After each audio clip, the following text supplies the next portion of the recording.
Bon, ok, aujourd'hui je suis dans le 56, le Morbihan. Évidemment, je suis à Plérin pour essayer cette moto trop méconnue qui est la SR 950. C'est la déclinaison scrambler de la XV 950. C'est le même bloc, on a ce bicylindre en V ouvert à 60 degrés qui développe toujours 52 chevaux à 5500 tours. Et le couple, lui, est dispo très tôt, quasi dès le démarrage, puisqu'il est dispo à 3000 tours. L'ensemble pèse le même poids que la XV, à 1 kg près, elle pèse 251 kg. Il y a 13 litres de réservoir. À l'avant, le pneu fait 19 pouces par 100 de large.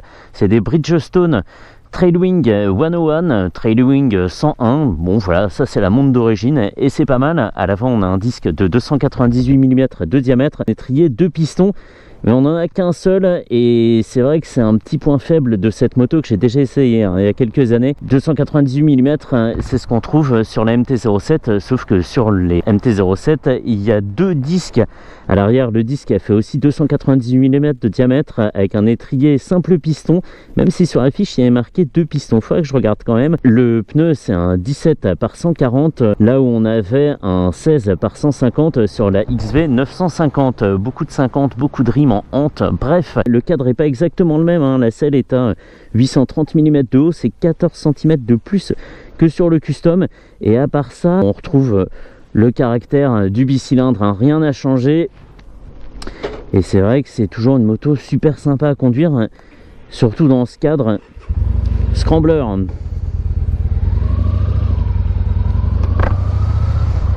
Quand elle était vendue neuve, elle était à 10 000 €, soit 300 € de plus que la XV 950. Et c'est une moto qu'on a très peu vue à la fois en communication, en promo, en pub chez Yamaha. On l'a pas beaucoup vu non plus dans les concessions et du coup il s'en est pas vendu beaucoup, alors que déjà à l'époque en 2017 c'était absolument pas un produit de niche, les scramblers comme celui-ci. Triumph en faisait évidemment déjà, donc ça aurait pu être une concurrente à d'autres motos anglaises notamment, je l'ai dit, ça aurait été tout à fait pertinent. Mais bon, Yamaha, je ne sais pas s'ils ne voulaient pas les vendre parce qu'ils n'avaient pas décidé d'en produire beaucoup, étant donné qu'ils ne connaissaient pas vraiment le marché. Mais en tout cas, c'est bien dommage. Et du coup, maintenant, on n'en croise pas. Voilà, l'instrumentation, c'est strictement la même que la XV 950. On a ce tout petit écran à cristaux liquides. Alors, c'est pas un afficheur 7 segments, on n'en est pas là quand même. C'est un petit peu plus joliment présenté. On a la vitesse, un trip A, trip B. Là, on a le trip, le F qui s'est affiché. C'est pour dire le nombre de kilomètres qu'on a parcouru depuis que la réserve s'est allumée. Et en dessous, on a tout un tas de voyants qu'on espère ne jamais voir s'allumer. Le voyant moteur, le voyant d'ABS, l'huile, les clignots, le verrouillage, les pleins phares et l'indicateur de points morts.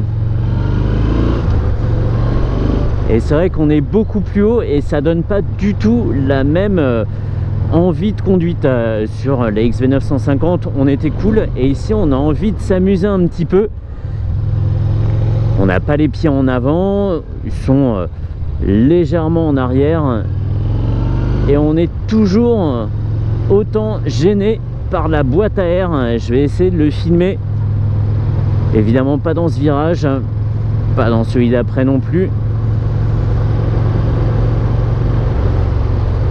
Voilà, ici on est gêné par cette boîte à air très proéminente sur le côté droit et on n'est pas en contact avec la moto. On n'a pas non plus envie d'être en contact avec la boîte à air parce qu'elle est en plastique dur et que le fait de garder son genou dessus est super désagréable.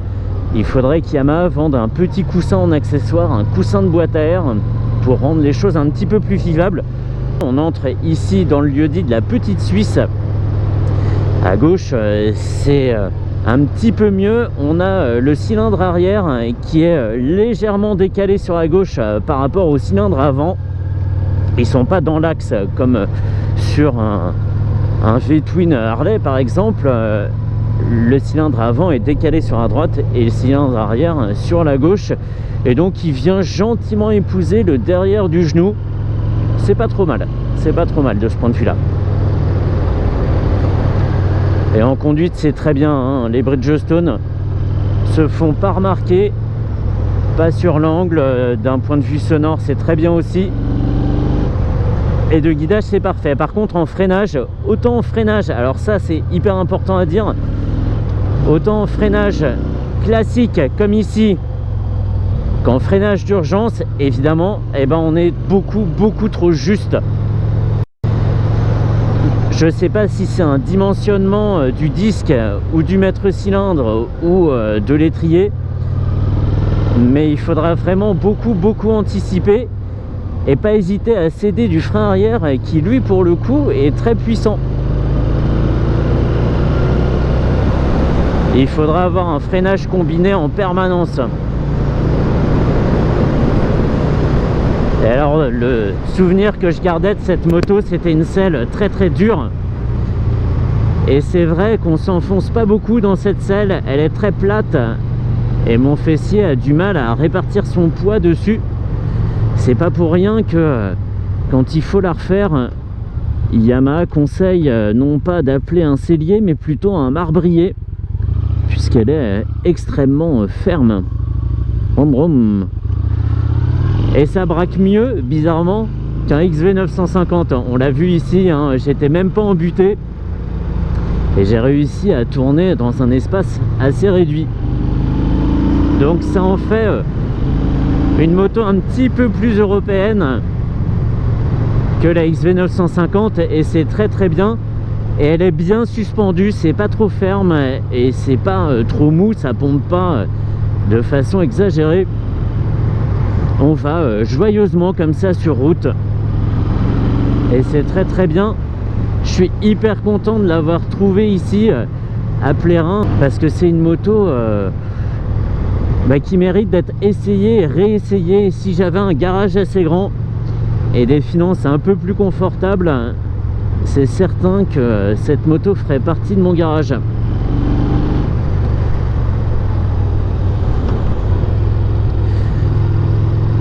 Et celle-ci en particulier est à vendre donc chez Motodiffusion à Plérin au prix de 7500 € pour une moto qui est quasi neuve, hein.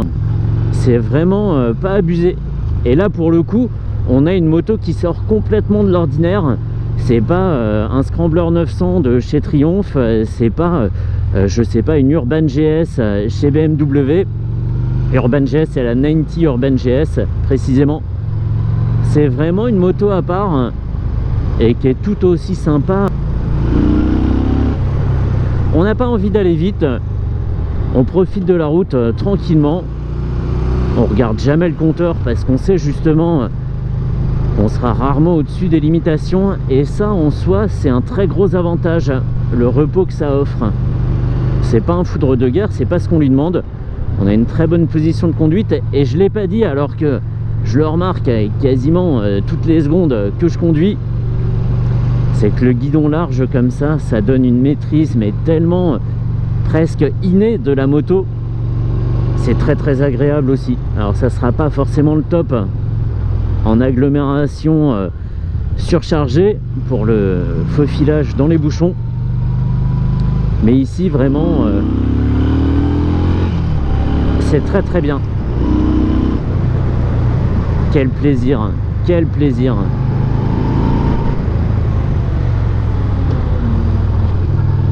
Et vraiment le freinage, c'est freinage combiné, hein. Tu peux pas faire autrement, sauf si tu veux te faire des frayeurs à chaque fois que tu actionnes le levier, mais avant, arrière, et c'est très bien.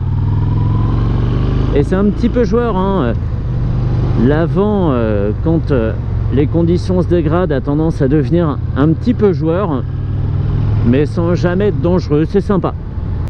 On n'a vraiment pas une machine normale, j'allais dire. Non, mais c'est pas la machine habituelle, quoi. Il y a un petit caractère, autant comme ça sur le couple tranquillement que quand on hausse un petit peu le rythme.